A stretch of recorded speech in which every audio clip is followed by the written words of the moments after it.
Welcome back to Mike's Man Cave and welcome back to another unboxing video. Today we're going to have a look at the King's 25 amp DC to DC charger and solar controller. And we will also be looking at the 25 amp wiring kit that will be required to install this into your car. Now these are both sold separately, but sometimes you can get a deal where you can get one with the other. So let's have a look at the DC to DC charger and see what comes in the box. So the first thing out of the box is the instruction manual, and it also comes with a 12-month warranty certificate on the back. So once you have a look inside, you see the DC to DC charger and all the wiring that comes with it. Now all the wiring is connected to the charger.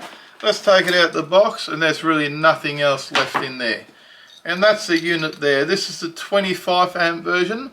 You also get a 40 amp version. So let's have a quick look at the wires and plugs that come out of it. The first one here is the alternator input. So the cable that comes from your main battery, from your starting battery, which is fed by your alternator, plugs in there, which supplies power from the alternator to the DC to DC charger. The next plug is also an input, and this is your solar panel input. Plug your solar panel into this plug here, and it supplies solar power to the DC to DC charger. Now if you're not using the solar panel, you don't need to connect that, you just leave it blank. And finally, this is the battery output, which goes to your accessory battery, to your secondary battery, and this is what feeds charge into your battery. So this is a charge controller and solar controller, and this plug here will go to your battery to charge up your auxiliary battery with power that either comes from your solar system or from your car's alternator. So there's two more cables here. The black cable will go to the negative terminal of your auxiliary battery, and it is a temperature sensor to stop your battery overheating when it's charging. So this cable here will alert the DC to DC charger if the battery is getting too hot. And this cable here goes to an ignition powered source. It's mainly needed for smart alternators, but you can also use it if you don't have a smart alternator. Now smart alternators were fitted to later model cars. In older cars you don't have to connect this, you just insulate it and leave it out of the way. So that's everything that comes in your King's DC to DC charger box. Now an easy way to wire up your DC to DC charger is to buy the wiring kit for it. The wiring kit has all the plugs and all the connectors you need to wire up your auxiliary battery. So let's open up the box.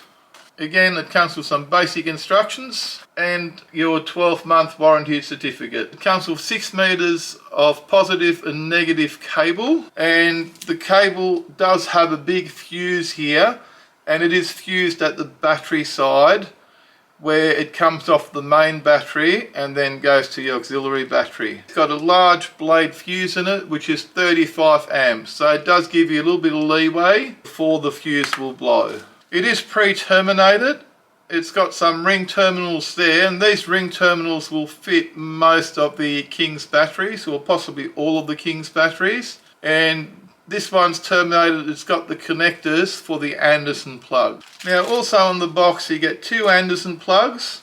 One of them will connect to the end there. You get a spare 35 amp fuse, and you get an extra 2 terminating lugs, and you get an extra set of lugs for your secondary Anderson plug. Now you've got enough wire and connectors to connect everything up. So these 2 terminated lugs here will connect to your existing car battery, and then you run your cable around to your DC to DC charger, which is this one here that we looked at earlier.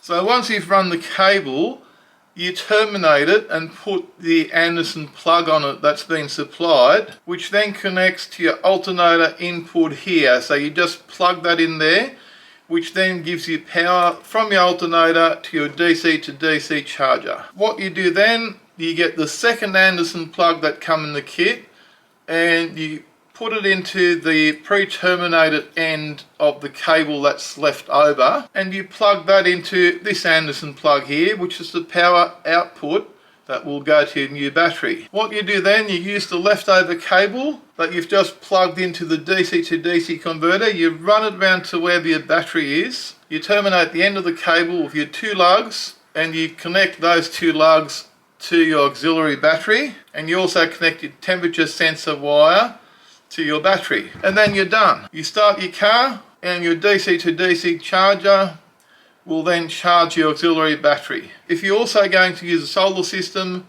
you can then plug your solar system in there.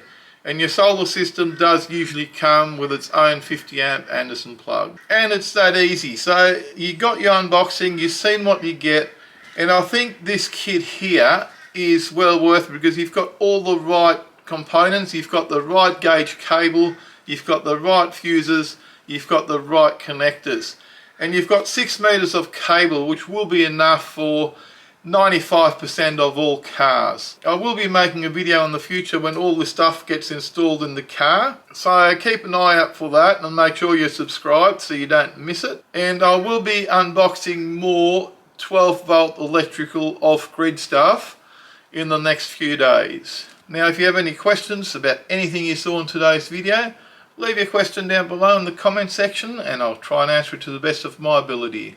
In the meantime, if you enjoyed this video, found it useful or entertaining, do me a favour and give me a big thumbs up, and don't forget to smash that subscribe button for more videos from Mike's Man Cave. Thanks for watching and bye for now.